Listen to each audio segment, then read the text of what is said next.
La saturation des dispositifs d'accueil et d'hébergement des personnes sans abri et des demandeurs d'asile s'est intensifiée depuis les années 2000.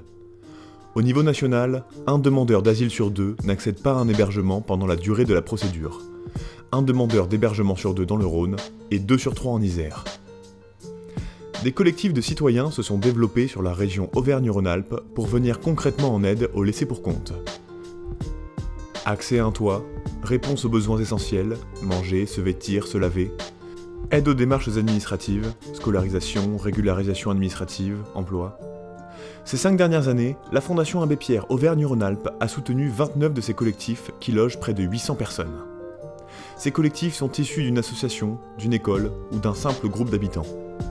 La plupart se sont constitués en associations et sont composés principalement de bénévoles, dont le nombre varie de 10 à 100.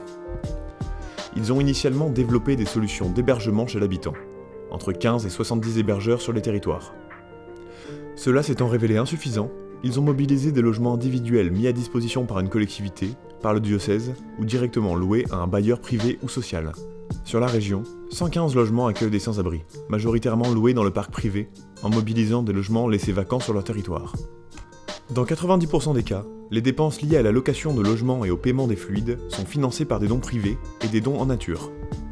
Une fois les personnes mises à l'abri, les collectifs s'assurent qu'elles disposent du minimum pour vivre dignement et subvenir à leurs besoins en mobilisant les ressources locales. Appel à dons auprès des habitants du quartier, ressourceries solidaires, friperies, etc.